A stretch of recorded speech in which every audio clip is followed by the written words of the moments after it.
Hello, all, and welcome to a new episode of the Horror Countdown podcast. I'm your host, Don Anelli, and on today's show, I'm joined by one of my special friends in the podcasting world, Gary Hill. Hey, Donna, glad to be here, my friend. Yeah, glad you're doing your own thing now. I'm glad to be here. Thanks, man. Yeah, we it's been a while, but it's always been a fun time with you on board. So I'm really glad that we finally got to do this here tonight. So yeah, thanks for being a part of it. Oh, much appreciated. Thank you for having me on. Yeah. So, for today's show, what we're going to be doing is we're going to be looking at 1980s creature features. So, this is going to be kind of a fun one because this is one that can go in several different directions. Yeah, I agree. I mean, there's lots of different options here. There's lots of different criteria. Some may not call it a creature feature. Some other ones may not, and may call it a creature feature. And I think the hidden's a great example. The hidden's about a parasite that affects people, but in a way, it is a creature that can go from body to body. So Yeah, there's a lot of weird criteria there. exactly. Yeah, and I think that's kind of what's going to make this one kind of fun. So, um, real quick before we begin, I took creature feature as non-traditional animal. So this couldn't be something like alligator, or this couldn't be something that you can actually go out into the wild and actually see like a rampaging animal. So I took it to be like werewolves or mutations, or it's something of that nature where it's not like a traditional creature. So I don't know how. Some of them are you know regular things, and some of them maybe not. I may switch one out, but alien like perhaps, and I try to. There's a couple of big remakes, that can be in the running. I try to limit myself to one of those. My not not not discounting any of the other ones. It's probably my favorite one to watch out of all of those great '80s remakes from older movies. I picked one to be in the running here, so it should be interesting. You're all down with the foreign market, and probably name some stuff that I've never heard of before. So I'm looking forward to listening to that.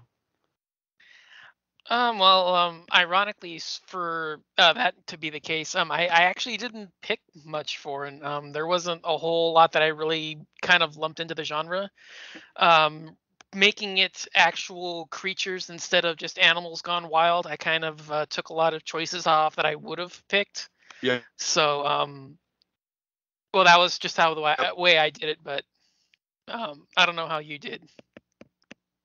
It's like I said, we'll get into it. It's kind of all over the map, Yeah. and a lot of them are like mutations, like you said, or like demons or something like that, and whatever. I think two of these on my list are about demons. So but they are creature features at the same time. But we'll get into that.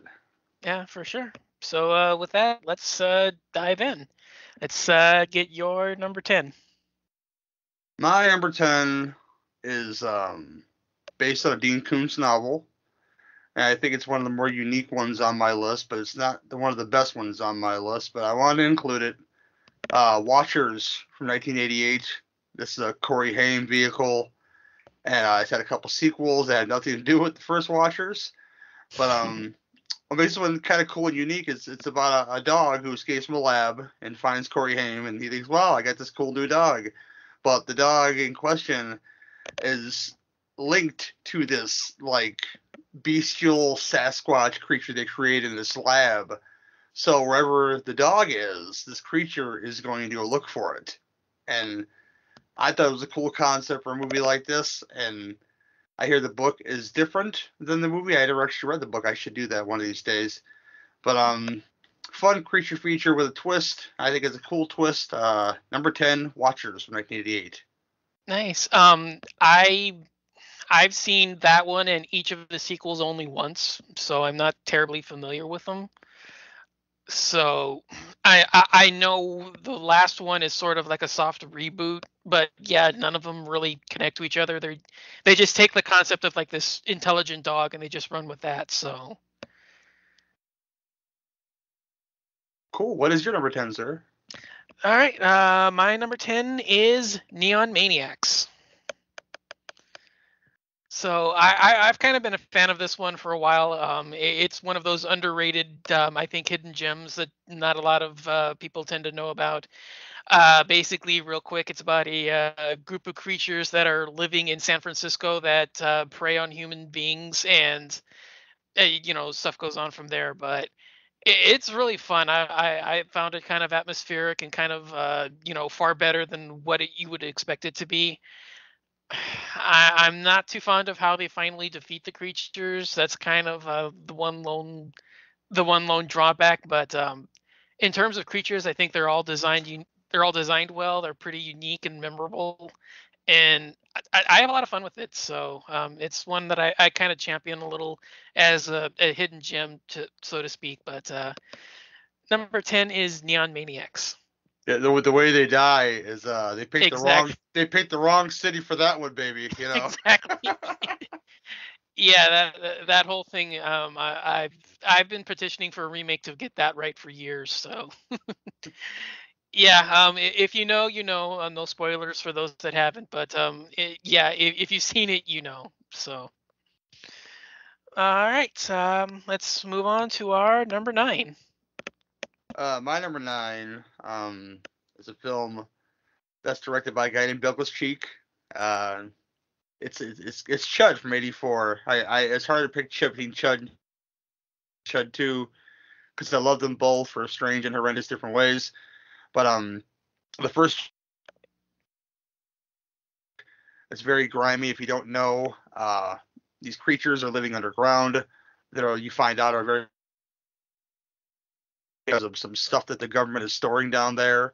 So the homeless are becoming these creatures, and John Hurt plays a photographer who's friends with Dale Stern, who's called the Rev or Reverend, and he looks after the homeless. He works at a homeless shelter, and eventually these things are going to come to the surface and kill everybody. The creature design for the budget they had looks amazing. I still laugh every time that thing stretches his neck, and but there's particularly a great shot where they find them all commuting in the sewer, and there's like 4 or 5 of them standing there, and they're all, like, I don't know, like praying to the nuclear god or something. And great diner scene where John Goodman, I forget the other guy's name. He's been in 1,000 things too, though.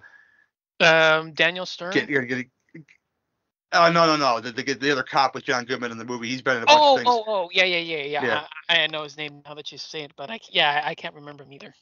But they get clobbered by these things off screen, but you see the devastation, and I just think that Chud is up there as far as like movie of the time, and getting deep into New York. It's not a Larry Cohen film or William Lustig film, and it's a good time. It's better to watch it as an adult than you were a child, and I made that and Chud 2 a real hard choice to pick between because I have fun with both.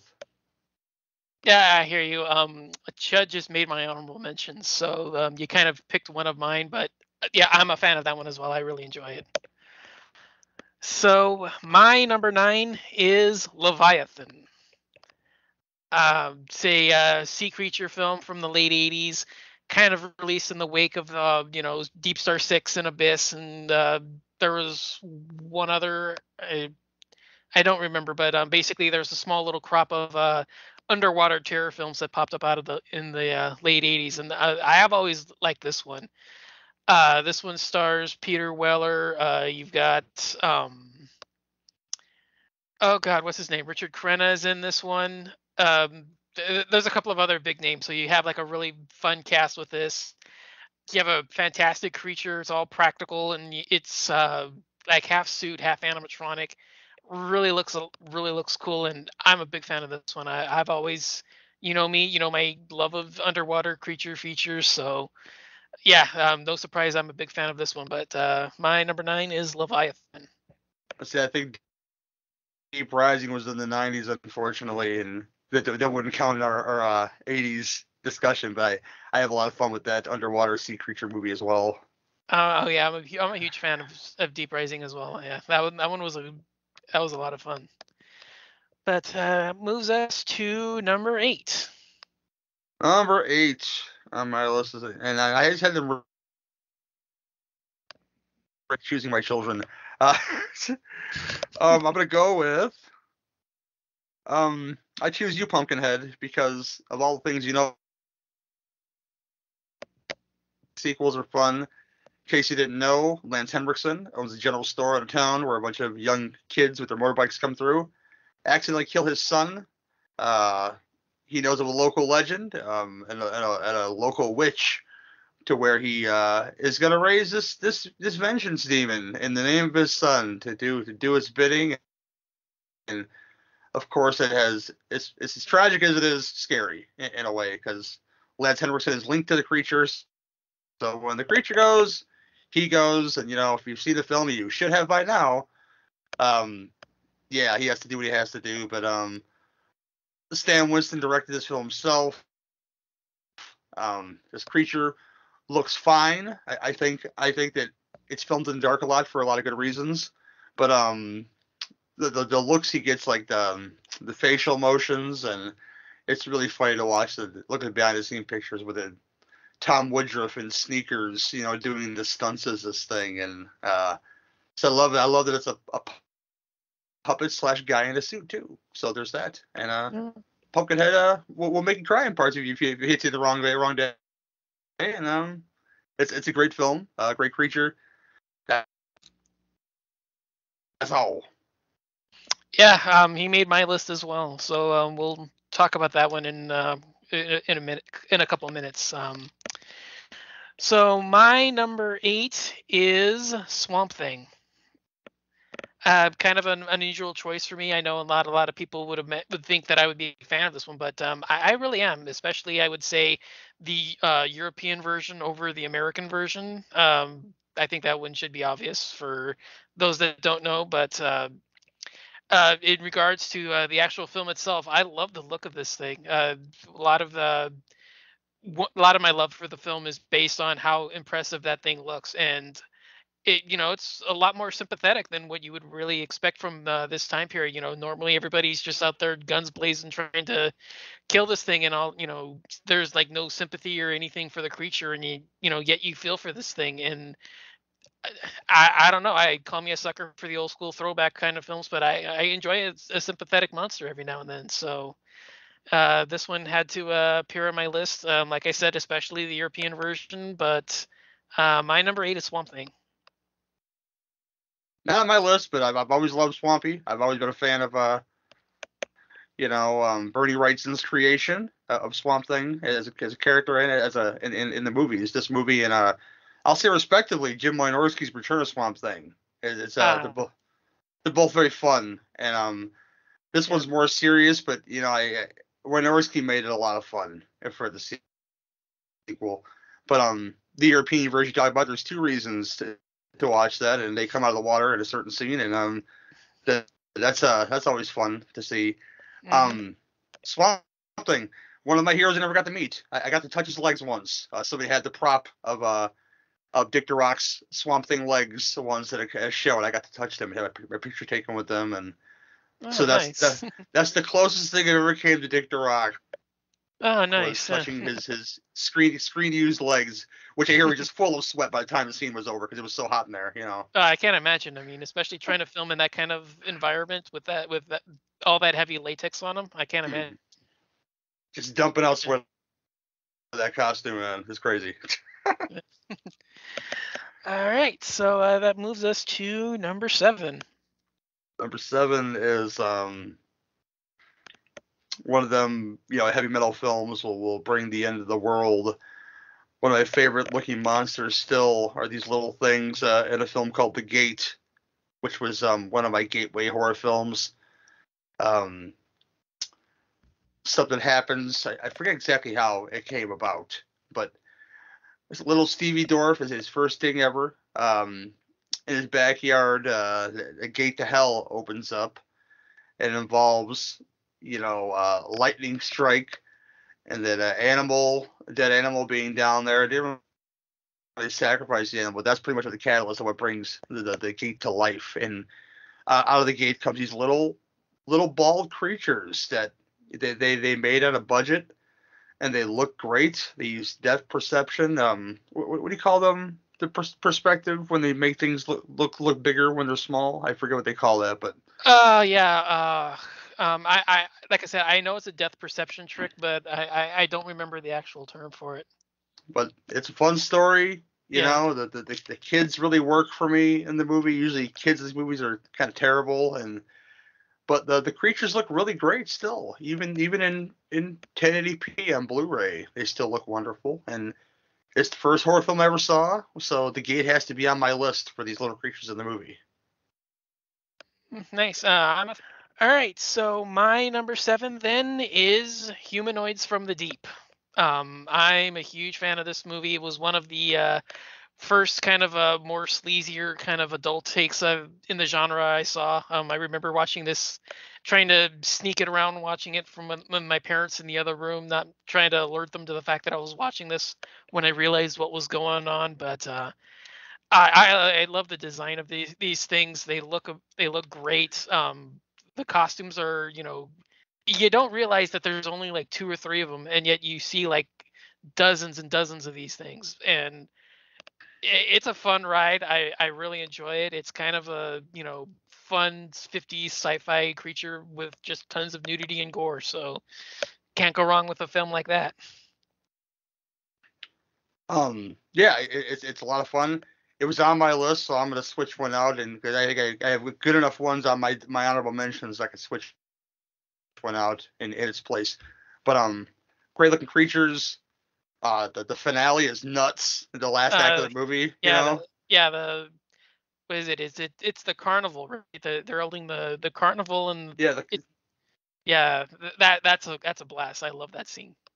creatures invade. They rip people's throats out, and they're ripping girls' tops off. And Vic Morrow is trying to be the hero for once, and it's nice. It's a great film to watch. Yeah. Yeah. All right, so that moves us to our number 6. Oh, my number 6. Oh, here we go. I pick Extra, and I'll tell you guys why. If you haven't seen the film before, it's about a guy who gets abducted by aliens. He's a father, comes back down, but he is not the same way he came back from. And he invades his family. He invades the sun. A lot of weird shit starts to happen with a little person it looks like a little hobo, and something with eggs in a refrigerator, and they got a real mimes to play this creature, so it's not just a creature, it's this person contorting itself in a way that's pretty freaking terrifying. It's silly. It's hard to explain certain things, which is makes it a perfect party film. And Extra is a really neat creature feature. This is the only alien on my yeah, it would be the only alien on my list. So Extra is my number spot right there, number 6 spot. Nice. I've only seen this one once, and I haven't seen any of the sequels, so that's on my list. So I really like it. I think it's kind of I wish it would have, like you said, I wish it would have explained a little bit more, but I still have enough fun with it. I just wish I would revisit it a little bit more often, and finally catch the sequels. But conversation for another day. Yep. Yeah. My number 6 is The Boogans. This one is from earlier in the 80s. I think it's 81 or 82. Basically, these long tentacle-like beings just emerge out of this coal mine in the small town, and basically just start picking people off one by one as fireworks go off in the background. Don't know if you heard that, but oh That's well. okay. Yeah. But basically, a group of these tendril-like creatures just emerge out of this mine and start picking off these townspeople one by one, and the last remaining, group has to try to stop it before they spread. Really simple, really fun. Love the design of these things. Kind of reminds me a lot of My Bloody Valentine. fun little double feature there, like remote mining town horror kind of films. Uh, Really kind of underrated look. I love the design of these things, and again, it's another one of those films, kind of like Neon Maniacs. I've been championing this one for a while, and definitely had to put it on my list. It's hard for me to champion the Boogans, and I'll tell you why. It's you don't see the creature a whole lot in the movie, Yeah, and that's when you do, it's kind of adorable. If you see the Boogan, when you finally see the one Boogan that's in the movie, I'm sure there's more Boogans causing all this havoc. But you only get to see one Boogan. It's kind of cute. He's got like big, like glassy eyes. Like, oh wow, this thing's kind of adorable, but he's killing people. Um, but it's fine. It's a fine film. It's just when you get to the conclusion, it's like, yeah, I wish there was more Boogans in this Boogans movie. yeah, that is kind of a complaint. It's one of the few drawbacks I have is that you don't see it too often. But like you said, I mean, that thing looks great, and it's kind of cuddly, and it's kind of far more cute than it is terrifying. But that still had to make my list. So we'll move on to our top fives then. Top fives. The Blob 1988 is the remake in question. Yeah. This is the one that I could turn on and I could watch. I could watch The Thing. I could watch The Fly. I could watch Invaders from Mars. Either one of those is a good time on a Saturday night. But this is the one that I dig the most because they took this 50s campy sci-fi movie and they turned it into like this 80s thing about, if you don't know the plot of The Blob, comes down from the sky and it starts to eat things and it becomes bigger and bigger and bigger. And I think the cool thing about this one is that, spoiler, it's not an alien at all. Like, the government made this thing and it got loose in the town. Shawnee Smith is in this, looking really cute. Kevin Dillon's hair is flawless in this movie. I asked her, I was like, how do you stand beside that with his hair looking like that, just like not really moving at all, and you're getting all dirty and stuff throughout the movie. But great effects. I mean, if I had to pick this one, and like it reminds you like Creepshow 2 with the blob, with the raft, the creature in Yeah. the raft. A lot of stuff like that, like the goo pushing against the person's face and them screaming, you seeing the anguish in their face, and the movie theater scene is really, really fun. There's a lot of really fun scenes in this movie, and it's my number 5. Nice. Blob 88. I'm a fan of that one as well. Although I went with a different 80s remake for my number 5. I chose The Fly. It's respectable, dude, for sure. Yeah. I mean, again, much like you said, you take a campy's film and you update it to the 80s, add a touch of seriousness, a dose of body horror, and one of the greatest looking beings I've ever seen. It's fantastic. It's easily my favorite Cronenberg film. But yeah, in general, I love the way this is. The way that it plays out as sort of a you realize how everything is unfolding once the experiments once the experiments backfire and everything unfolds, and you realize the change in him, and you realize where he's heading and all that. It's a lot of fun. I really enjoy it. The effects are fantastic, and yeah, again, a sympathetic creature at the end, but I'm going more for the design of the being rather than actual fate for here. Oh yeah. Yeah, easily I would say one of my favorite designs of all time. So yeah, no shame with your number 5. Neither in mine. Shows different 80s updates, but can't go wrong either way.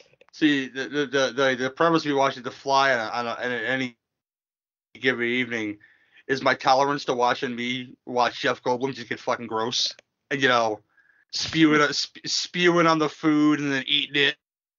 Yeah. And, pulling his fingernails off. I was like, how's my stomach today? I have no idea. Let's watch The Fly and find out. Yeah. All right. So with that, we move to our number 4.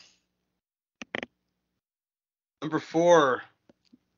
See, this is I'm gonna go with this right now. Ghoulies 2, Charles Band's sequel to his first movie, which is, I mentioned this on the Friday Nightmares podcast I was recently on, that This is a series that jumps the shark with every installment, and this is why I love it.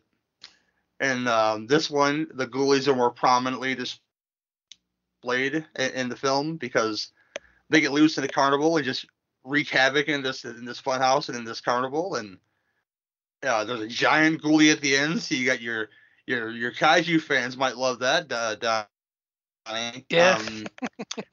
And Phil Fondacaro's in it, and Royal Dano's in it, and sleazebag bootleg James Spader gets his ass bit off in the toilet, and you wanted that the first movie because you got it on the poster, but you got it in the second movie, and that thing bit his ass off screen, and I'd imagine ate him. But fun creature designs, I'm sure the budget was limited. Oh, it's got that. I'm gonna bring up one of my other choices. The sequel to one of my choices, Critters 2. There's that douchebag that wants the Meisterbrow. He shows up in this movie with the boombox and stuff, and it's just a fun movie. Hey, I love Ghoulies 2 over any other Ghoulies film, and I love all of them. Yeah. I have that as my honorable mention, so I'm definitely in the same way with you. So. My number 4, again, I kind of stretched this a little because it's werewolves, but I still picked it. I went with An American Werewolf in London. Again, I don't know if I need to really say much about it, but if you haven't seen it, definitely, do yourself a favor and check it out before you finish the rest of the show. One of the best movies ever made, just an absolutely, it's fantastic. It's a lot of fun. Even though, and the reason why I'm putting this one on here is, even though I'm not necessarily a huge fan of the design of the werewolf, I think the fact that it's more wolf-like instead of like the humanoid version, for me, puts this one over the Howling for for this kind of a list. And that's kind of the consideration I had, because I do have the Howling on my list as an honorable mention, just because I'm a huge werewolf fan. But in terms of this list, in terms of it being a creature, I think the term creature fits more closely to the design in this one rather than the Howling. So I ended up putting it on my list. So my number 4 is An American Werewolf in London. I respect that you love this film. I respect that a lot of folks love this film, and I'm not always the biggest fan of it. I do respect what it does, and I just never always been the biggest fan of the comedy in it. And I think it takes me out of it. But everything else, the atmosphere's there. The creature, like you said, looks great. It's Rick Baker's creature. You gotta love that. And hell, the creatures in The Howling might be Rick Baker's creatures too, but it's Rob Bottin who was a student at the time, so Yeah. it's kind of like the same animal, just a different bipedal, more Yeah. whatever you want to call it. Well, like I said, that was the main criteria for me, was separating the two, because it being more wolf-like made it feel more like a creature rather than a traditional werewolf. Yeah. Yeah. I mean, the design in Howling looks more like traditional werewolf, whereas the one in London looks more creature. So that was kind of the separating factor. But yeah, I love the Howling. I absolutely have no complaints about it. But again, conversation for another time. But Yeah. we'll move on to our number 3. Oh, my number 3. This is it's hard to rank these. Is my issue. Let's see what I have left here to see what's going to be number 1. Oh, yeah, I guess you could be number 1. Number 3 is a weird one because it's a weird freaking movie. I choose Life Force. This isn't a movie that I enjoy all the time because it's all over the place, and that's what makes it that weird kind of creature feature movie.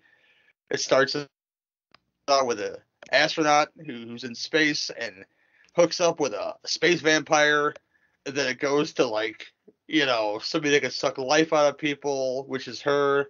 And then it turns into like a zombie thing and an alien, more of an alien thing. And Steve Railsback's this movie, and Patrick Stewart's in this movie, and it's like got like 3 acts that are like totally different as far as creatures go.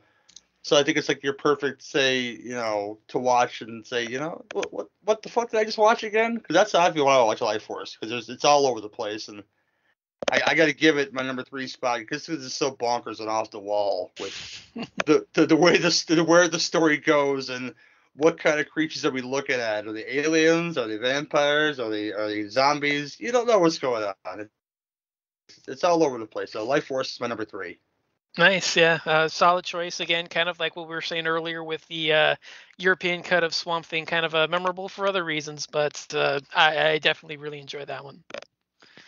So my number 3, again, kind of a weird pick, but one that I can't really let slip by. I went with Gremlins. Not necessarily for Gizmo because yeah, Gizmo's cute, he's adorable, and I kind of want him for myself. But the actual Gremlin itself, I think that thing was absolutely amazing. It, I cannot I can't tell which one is my favorite out of the various designs. I think they're all pretty unique and memorable. But I have a lot of fun with it. It's one of the earlier horror films I saw, or at least borderline enough to make me comfortable enough with getting further into the genre. But yeah, even if it was just Gizmo, I would still be a fan of the film. But putting the other creatures in, it kind of pumps this one up a little bit further for me on the list. So my number 3 is Gremlins. Gremlins. The moral of the story is white folks can't have nice things, and then you get green creatures that look amazing.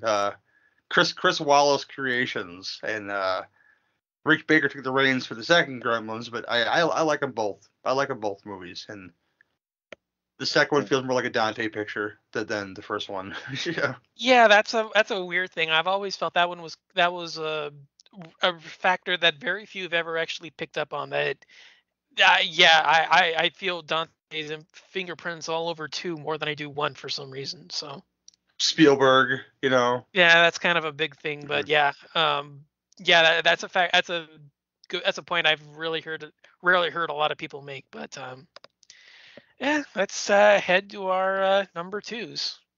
Number 2, it should be really any surprise. I love this. I love this whole series too.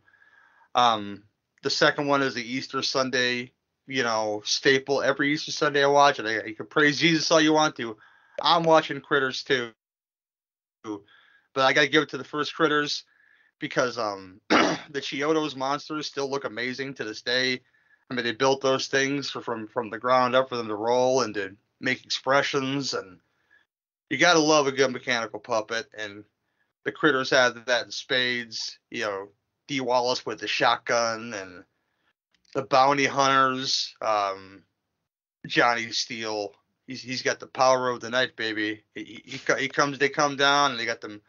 One of my favorite weapons in any movie ever is that the Critters bounty hunters hand cannons because they just seem like so powerful and like so compact that they can like blow the doors off anywhere they go, and it's so amazing to watch. And he Emmett Walsh as the sheriff is a lot of fun, and Lynn Shay is in the first and the second one. So you want to enjoy some good times with some small creatures, you know, with razor sharp teeth, eating out Billy Zane's belly in a barn. Go watch Critters and its respective sequels. I think. Yeah. Again, another honorable mention for me. So actually don't have any more to mention because you've actually named all of them. I'm sorry. No, it's worth it. Like I said, I'm a fan of these as well. That's why they're on there. So, but my number 2, you mentioned yours. You mentioned it earlier was Pumpkinhead. This is one of my favorite films. Love the design. Absolutely fantastic look. Great storyline, mix of folklore and modern slasher tropes.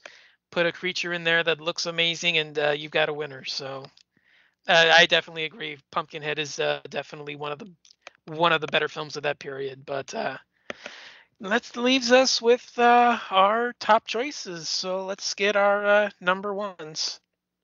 My number 1 is a film that's been close to my heart since I was a little bitty boy, and it's not all the way horror. So I'll tell you that right now. It's horror. It's a musical.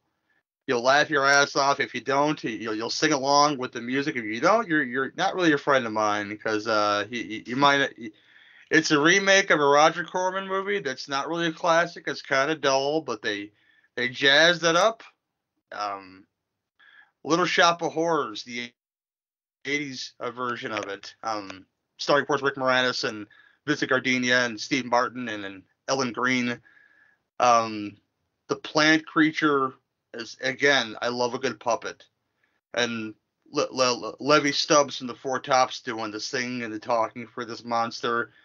Just being perverted as hell and eating people and singing and mean green mother from outer space and I'm bad. It's so good. It's so good, man. And to this day, not just the creatures up, but the people in the movie, you'll sing along with the music, and the monster looks great, and he's funny, and he's devious and methodical, and I love the deleted ending of the alternate ending of the film Yeah, where yeah, the monster wins and he's like destroying the city. It's as a kaiju fan, you gotta love that too, right, Daddy? yeah. That's the reason why. Yeah, yeah. I love this movie as well. I don't have the personal connection you do, but yeah, I'm a fan as well. There's a couple of those songs that are far catchier than they have any right to be, but yeah, that alternate ending, that's definitely the one I wish they would have went with for personal reasons, but I can understand why they chose the route they go with. But great film, yeah. I'm a big fan as well. So, my number one, again, not necessarily much of a horror film, but definitely I think borderline enough to matter. My number one is Predator. Um, Again, it's kind of one of those, yeah, maybe it's horror, maybe it's not, but Hey, uh, you said creature feature, and I respect this, so go for it, man. It's yeah. I mean, even if you take the unmasked version of him, he still looks fantastic. You take that mask off, and that thing just absolutely looks amazing. Again, that's another Stan Winston look. So again, the man's genius is unparalleled. I mean, my top two choices are his. So yeah. I mean, what could be said about the film itself? Just absolutely perfect film. One of the few I would say that are flawless in every way, but the seeing him when he first appears on screen was one of the most memorable images in my movie watching history, and just set me on a path that I haven't looked back from. So kind of a sentimental choice like your number one, but definitely one for me. My number one is Predator. it does fit it though. It fits your criteria. That doesn't have Exactly. to be horror. Yeah. Yeah, it's horror elements to it. I mean, Little Shop of Horrors definitely does. It's got a lot of horror elements in there, and Yeah. but yeah, I respect your this choice. And people don't respect it. They don't know what a creature feature is apparently because this thing is not human in origin. It's alien in origin, and you find Yeah. more about it later in the sequels. But Right. Yeah. it's yeah, it's great. It's a great creature feature. Yeah. So I guess that brings us to the end of the show. I mean, uh, I'll just say one just right now because I can't believe I didn't think of it just now that I said it. I'll say as an honorable mention, Aliens. Um, Yeah, sure. I mean, again, I don't know why I didn't think of it, but I'll say that as an honorable mention. But if you have anything you were close on that didn't make the cut, go Well, ahead. I put five on here, just to keep it tight. The Deadly Spawn. If you don't know what that is, it's a Mhm. movie about an alien that appears in the basement of this house and lets little aliens out and it wreaks havoc and it's not I like the science in the movie more than anything else, but the creature itself, again, done on a budget, it looks freaking wonderful and one of Suzanne's favorites. So if you don't watch for any reason, watch it to say, hey Suzanne, I watched the Deadly Spawn and I enjoyed it. Um, one of my favorites that didn't make the cut, TerraVision. Mhm. I talk about TerraVision a lot. John Carbuckler effects on that movie. Creature looks wonderful. Works really well with the plot. Um, the Howling 2. My sister's a werewolf, and I don't choose that ironically. I just enjoy it more than the first one. I have a lot of fun with it, and I think that Sybil Danning as Esteba is a pretty great bad guy, and you get a lot you get a lot of good stuff and fun locations in that movie. And again, don't look as good as the original Howling, but I have more fun with it, so that's why I put it on my honorable mentions. Last one I will mention is the Monster Squad, which I wasn't sure if it fit this criteria or not to be a creature feature, but it has a lot of creatures in it that you may know, or you may have found out who they are from this movie. So this is a great gateway horror film for your show your 10-year-old to say, hey, this is Dracula, and this is Frankenstein's monster, and this is the Gill Man, you know, and then they want to explore other films that those people are involved in. So I think the Monster Squad is very important. And again, Shane Black's script and Stan Winston effects on these great looking monsters. So there's that, you know. Yeah, yeah, absolutely. It all comes back to Stan, you know, just doing great work, you know. Exactly. Yeah. I mean, like I said, I already said my honorable mentions, but I guess that wraps us up for the evening. So, yeah, this was a lot of fun. I'm really glad we got together to do this. Like I said, it's always a fun time with you. So, thanks for coming on board and being a part on my show for once. Oh man, it was a blast, man, and you gave me the list of, hey, here's 3 things. Like I picked that one because there's so many ways you can go with it, you know. Yeah. Okay, so before we wrap up, go ahead and let listeners know about you, where they can find your show and all the work you do. You can find all my shows on legionpodcast.com. Go check out all the great shows on there and donate to the Patreon if you will. One of the shows that I do is exclusively on Patreon. It's Blood from the Core with Derek Bourgeois. We do New York-based horror, thriller, and exploitation movies on that show. And the main show, I guess you would call it, Cinebeef Podcast, is there with Suzanne and Iris. Two Treatment Room Commentaries is there. Burning for Springwood is a Freddy's Nightmares retro. We do all the episodes. We're almost done with season 1. That's there. And last but certainly not least, Last Call of Torchies, which is a project I do with Cameron Scott and Lee Russell, where we cover all of Walter Hill's filmography as it stands, and he's got a new one coming. We're all really excited about it. It's a Western, and yeah, we're gonna go with that. And that's everything that I do so far. All right, so I will absolutely have everything linked down below in the show notes for you to check out. And definitely, like you said, if you can, follow the Patreon, because that is one of the best groups out there, and I absolutely fully 100% support anything that they do. So, I guess that wraps us up. But thank you again for joining us, and we will see you next time. Bye bye.